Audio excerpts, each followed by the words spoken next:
out, or if you were trying to do stuff with like mittens on all the time, like that's so hard. Think about that versus like being able to do stuff actually with your hands.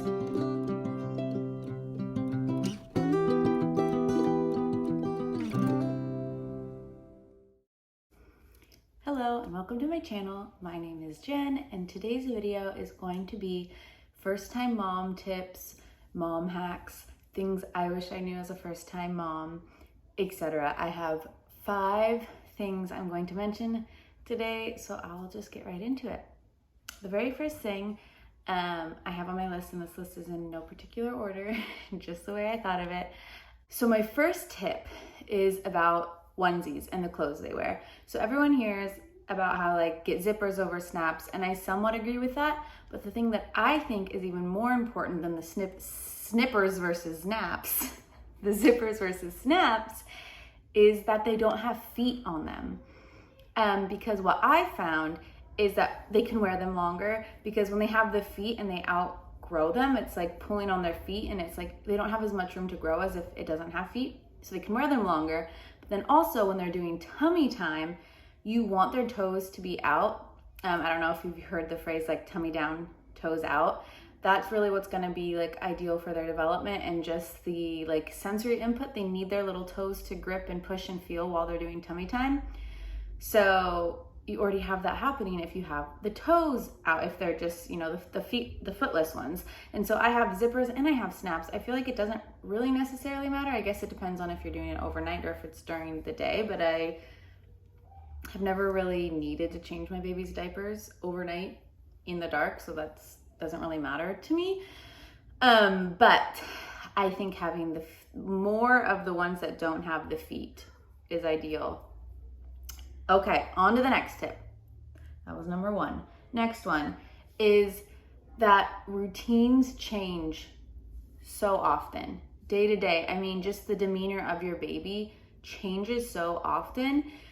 And I think as a first-time mom, it's really easy to get caught in like, this is so hard and this is just how it's gonna be. This is my baby is just fussy, or my baby just needs to be held all the time, or my baby can't sleep unless they're being held, or my baby always needs all this stuff. And it's not true. They change so fast. And I think something that's really helped me now as a second-time mom is to just not really hang on to any phase they're in too tightly, and kind of just be like, who knows what this even means? And it doesn't really matter. You just got to get through it, and you will get through it, and easier things are to come and harder things are to come, but it doesn't matter. It's just everything is always changing and different, and there's goodness and hardness in all of it, really. But yeah, my personality is just that it's so easy to be like, well, now my baby needs me to hold him all the time. This is gonna be forever. I guess this is my baby. And it's like, that's not true. There's so much going on developmentally, especially in the first year, that it's just a lot and it's hard for them. Sometimes they're gonna be more frustrated, and sometimes they're gonna be more easygoing and chill and happy and exploring and into that. So that's my second thing. My third thing is more of a practical tip. And okay, so this is gonna be about wipes, getting wipes out when you go to change a diaper. So each pack of wipes is like a little bit different. Some I feel like this isn't as necessary, but it still is a helpful tip that I would use with any wipes really, is, you know, you're going to like pull the wipes out and they're like all coming out, or they're coming out in like a strip of a million wipes. I have done this now for every single diaper change that I need wipes. I just learned how many they need. I pull out 5 wipes for my older one, 4 wipes for my younger one, and I get them out and I separate them and I lay them on top of the wipe bag thing beforehand, so that way I'm like all set up. I've got the wipes out on top so that I can just grab one at a time and wipe, grab one at a time and wipe. I feel like it saves so many wipes, because when you've got a big blowout mess or whatever and you're trying to do it and you're like, whatever, I got like 3, and you're like wiping, but it's like you don't really need 3, but then you just wasted a bunch of wipes. So that's a very helpful tip that I feel like I don't hear people talk about. I don't know why. Maybe a bunch of people do it and they're like, we don't need to talk about it. But if you didn't know, pull out the wipes first. Okay, next one that I wish I knew as a first-time mom is that babies sleep better when they're held, especially in the first like 8 or 9 months. I was a nanny before I was a mom, and every kid I ever took care of slept in their cribs for their nap. They slept in their pack and play, whatever. And so I was like, when I have a baby, they're gonna be the best sleeper. I know how to get babies to sleep. And then I was like, realized that actually my baby doesn't want to sleep by themselves, and they sleep way better when I'm holding them. And I just wish I knew that as a first-time mom going into it, like to have the expectation that you're probably gonna hold your baby for all their naps. And if you don't, it's gonna be something you're gonna have to work at to get them. It's not like people have this idea that you just lay babies down and they just sleep wherever and they just sleep and they sleep like a baby. It's like sleeping like a baby is, So yeah, I don't know. If you're a new mom, if you're gonna be a new mom, that's just maybe an expectation to think about, that like you might be holding your baby and having contact naps more than you realize. And it's pretty cool and it's pretty fun. It's pretty nice. So don't be scared of that. I love doing contact naps. It's the best. Okay. The next thing I have is naked, unrestricted floor time is the best thing for them. I haven't heard a lot of people talk about naked tummy time, a few people here and there, but I feel like once I started giving my son naked tummy time was when he really started to figure out how to roll more, how to crawl, how to start moving, how to use his body. It was just completely unrestricted, fully like sensory. He had nothing that was like restricting him or blocking him, or like he could just feel his whole body move around what he was doing. It's like they have no idea. They have to map their whole entire body, right? And so think about like when you have like socks on or something, it's just so different than when you have your toes totally out, or if you were trying to do stuff with like mittens on all the time, like that's so hard. Think about that versus like being able to do stuff actually with your hands.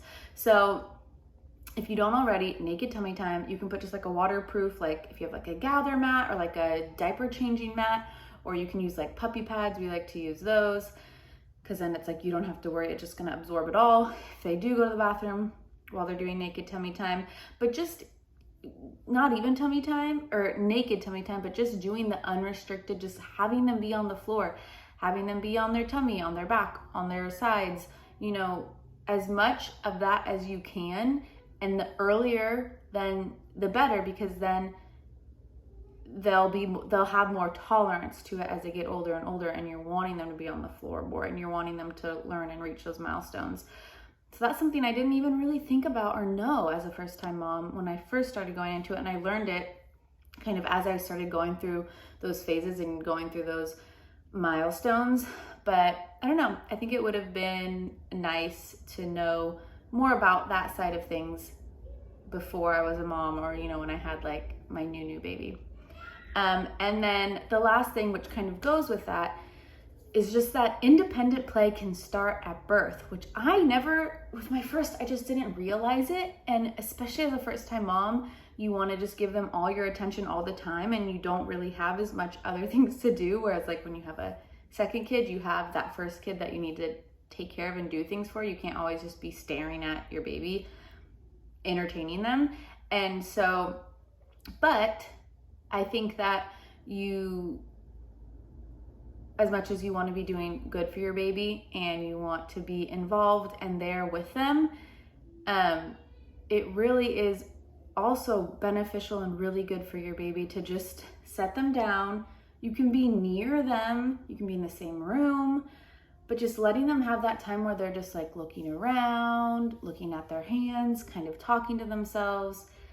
That is independent play for an infant, for a baby.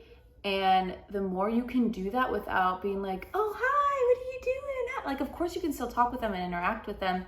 And during like diaper changes and feedings and getting them dressed is a really good time for that. If you want to be able to give them both that space to play by themselves and still have, a lot of that interaction. You're changing so many diapers and you're doing so much caretaking activities with them that's a really good time to interact with them. But just laying them down on the floor, on their back, on their tummy, and just letting them explore the world. I mean, my second son now is so good at just being on the floor, and he's honestly like, what, sometimes when we try to give him like a teether or a toy or something to look at, he's more upset and mad. He's actually a lot happier and less fussy and just content to just lay there on the ground with nothing and look around, watch us, look out the window, look at the blinds, look at the ceiling fan, like.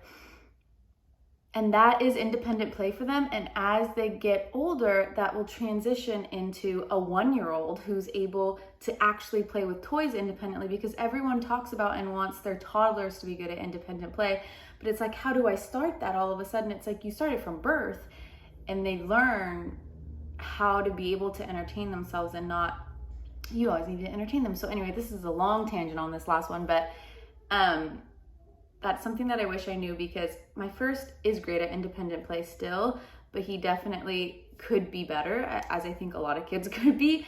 But I see that in my second son, him just being already so much better at being independent. And yeah, demeanor, personality, and all of that go into play. But I do think that letting him from birth be more independent is helping that, and it's only going to help him more.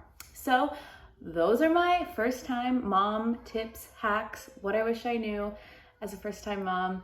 I hope that you learned something. I hope that this video was helpful to you. And if you have any first time mom tips, leave them in the comments so that other moms can be like, what do I need to know? What do I need to do? It's such a fun time. I mean, it's just, if you're a mom, this is like the best. So if you have any other helpful tips or information or anything you want to share with other first time moms, leave them in the comments or whatever you want to do. But thank you for watching, and I'll see you next time.